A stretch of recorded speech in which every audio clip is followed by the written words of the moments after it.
Good morning to all of you. आज हम लोग देखेंगे बेसिक फिजिक्स का लेक्चर जो है 15वां है और टॉपिक 8 है।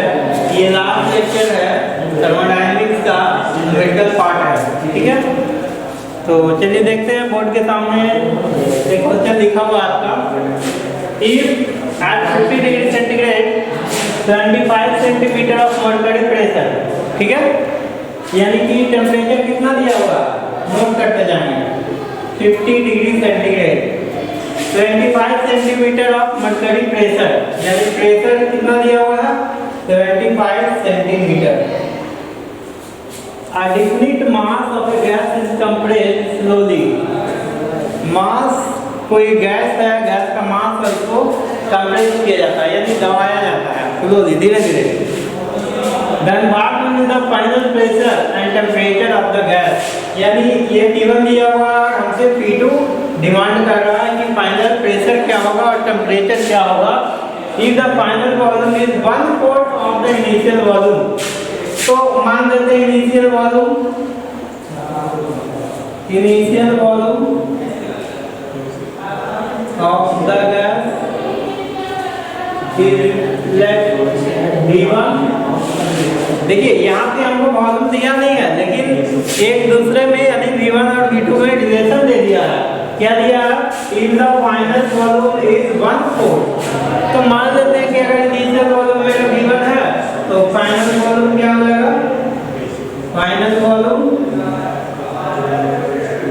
V2 इक्वल टू इनिशियल का चौथा हिस्सा यानी V1 का चौथा हिस्सा।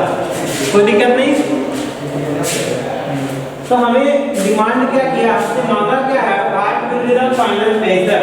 यहाँ ध्यान दीजिए पॉइंट को, what will be the final pressure.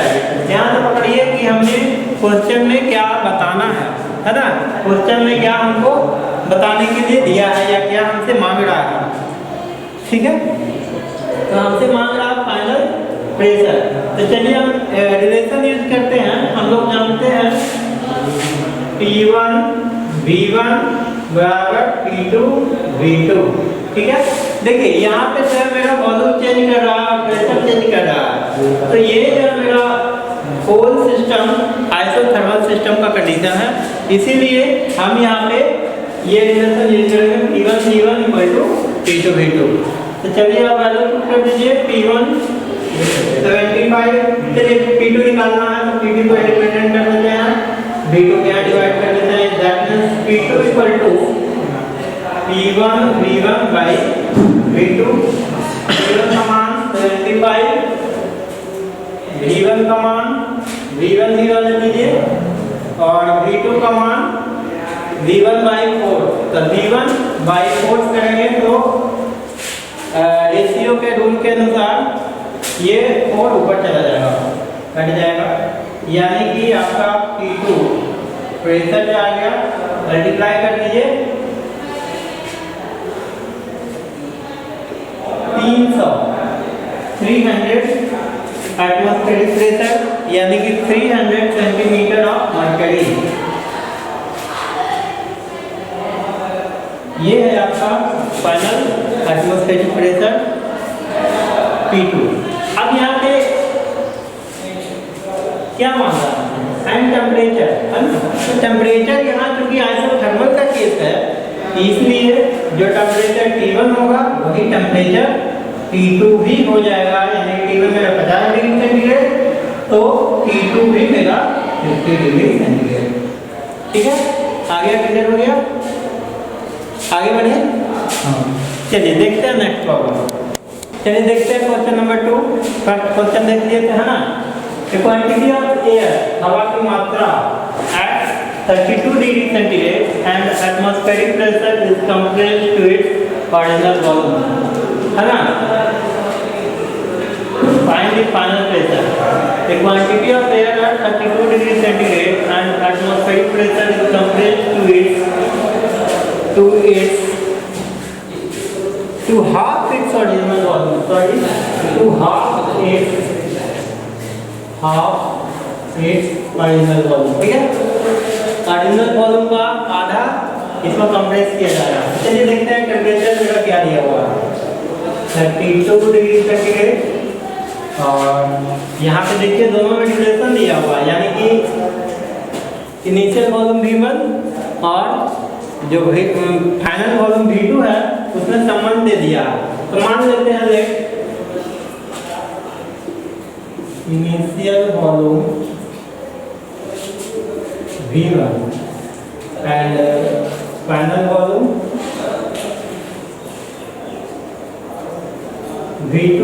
देखिए क्या बोल रहा है, compress to half its original volume, यानी V2 जो है V1 का आधा, ठीक है।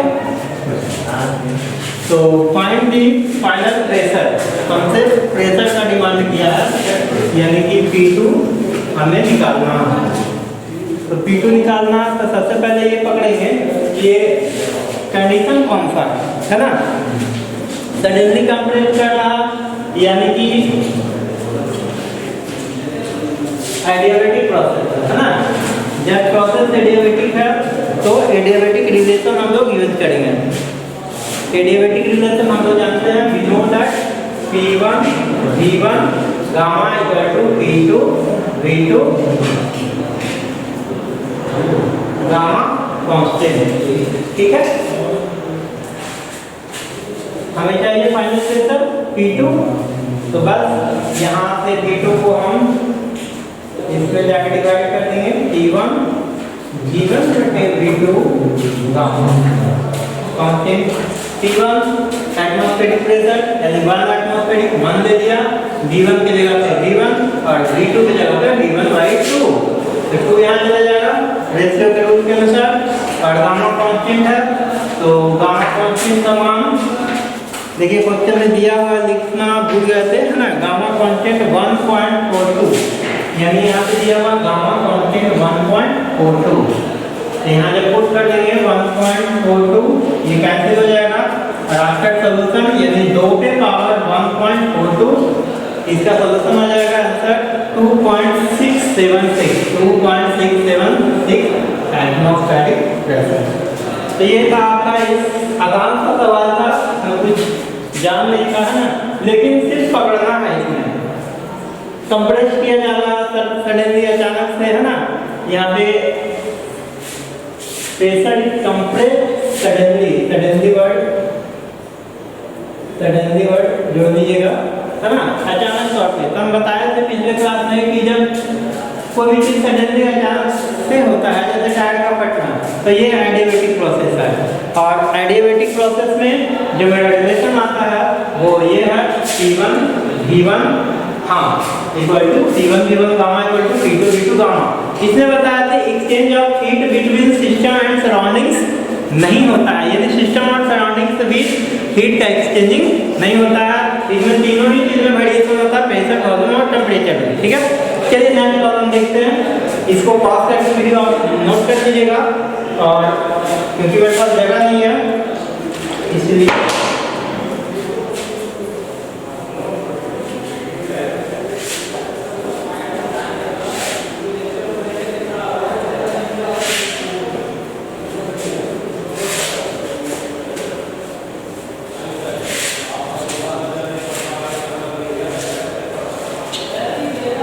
चलिए नेक्स्ट देखते हैं क्वेश्चन क्या करता है।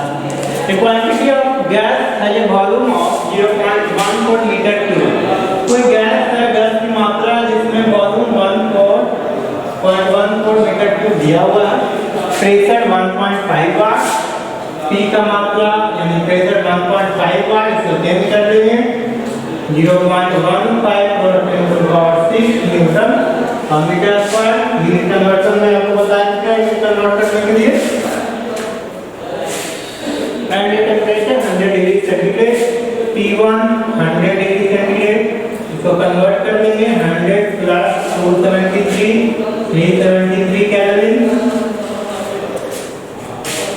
If the gas is compressed at a constant pressure, देखिए यहाँ ध्यान दीजिएगा, प्रेशर मेरा कांस्टेंट है, until its volume becomes, यानी बिल्कुल देखिए दिया हुआ है 0.12 metre cube. Calculate the temperature at the end of compression, यानी कि हमें माप क्या रहा है P। T2 का वैल्यू। तो यहाँ से हम लोग पकड़ेंगे कांस्टेंट प्रेशर, है ना, constant temperature Boyle's law, constant pressure Charles law. तो बस चार्ल्स लॉ को लगा देंगे। चार्ल्स लॉ में क्या था, V1 बटे T1 इक्वल टू V2 बटे T2 इक्वल टू कांस्टेंट। बस इसी रिलेशन को लगाना है। आप देखिए हमें क्या क्या चीज मालूम है, क्या मांग रहा है, T2 मांग रहा है।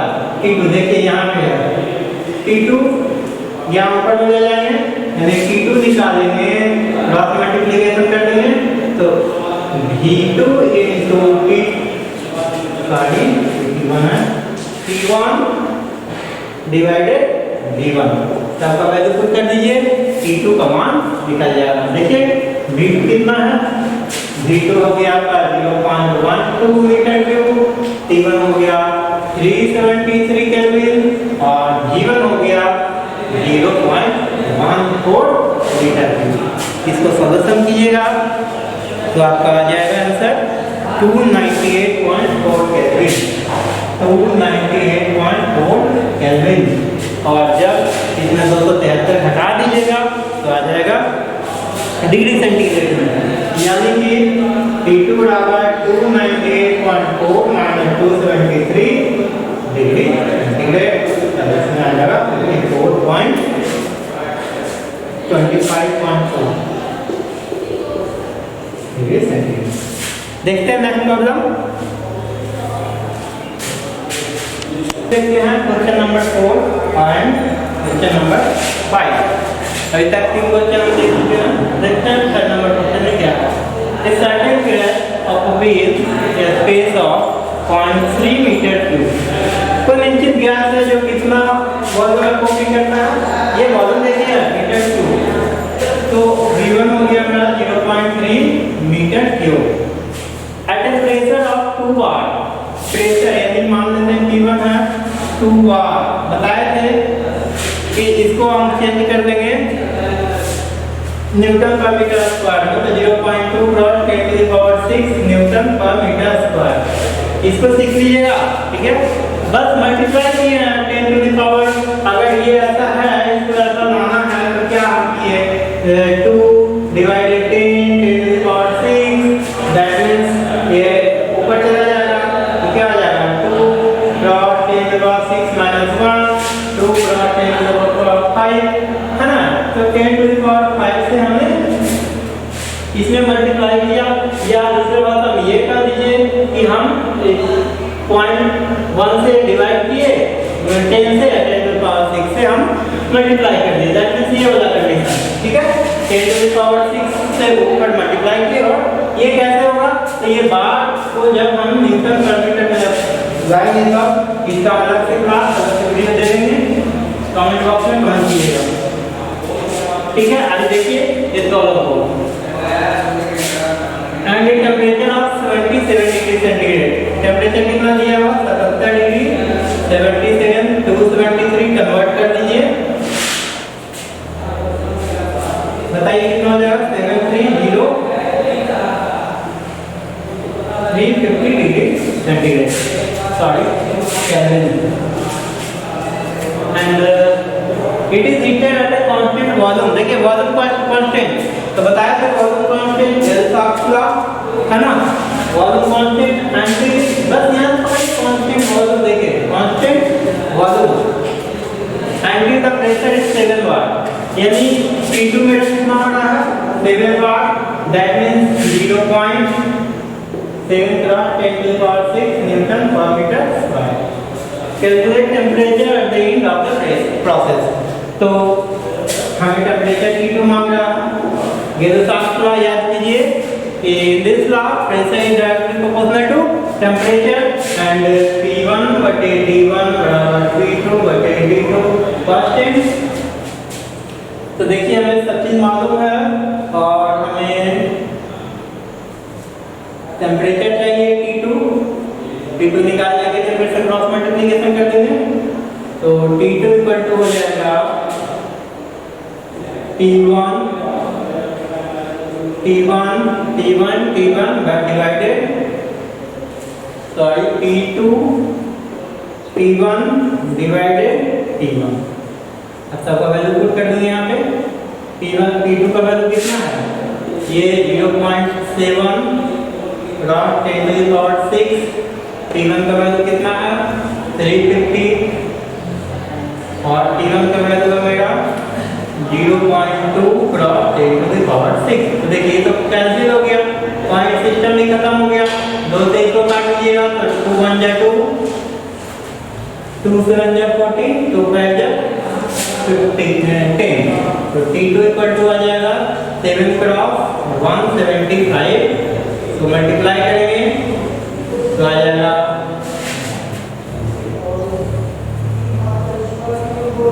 1225 डिग्री केल्विन, यानी 1225 डिग्री केल्विन इसका आंसर आएगा।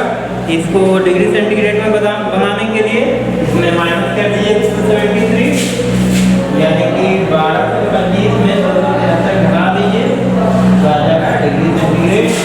ये आ जाएगा आपका 952 डिग्री सेंटीग्रेड, 952 डिग्री सेंटीग्रेड। तो ये आपका 4th नंबर क्वेश्चन। अब देखते हैं 5th नंबर क्वेश्चन, और फिर आगे इस तरह का क्वेश्चन बनाइएगा। देखते हैं 5th नंबर क्वेश्चन। इसके लिए आप वीडियो पॉज करके इसको नोट कर लीजिए और इसको हम सोल्व कर रहे हैं, ठीक है।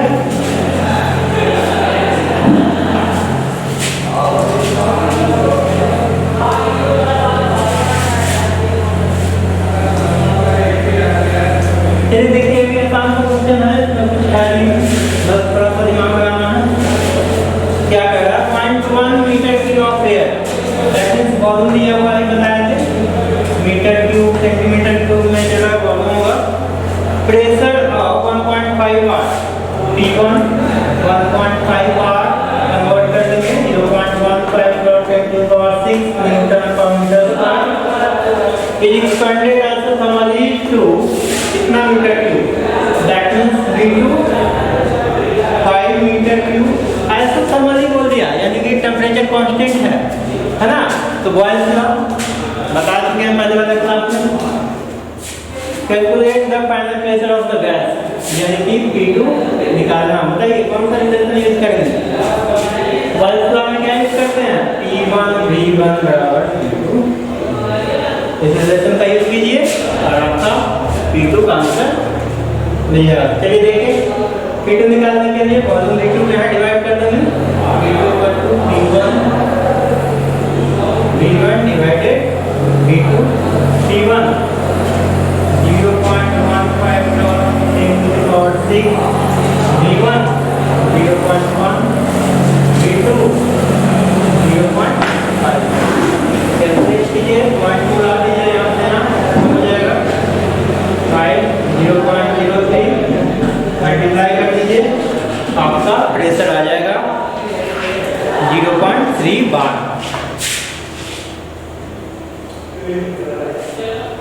0.3 बार, ठीक है। 0.3 बार देखिए पूरा आ गया।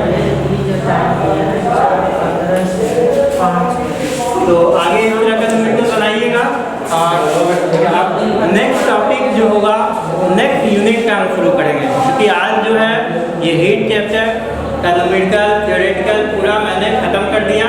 अब जो है नेक्स्ट यूनिट का हम वीडियो शुरू करेंगे, तो निश्चित तौर पे आप पूरा वीडियो देखिएगा, तभी पूरा हीट टॉपिक समझ में आएगा। थैंक यू, धन्यवाद।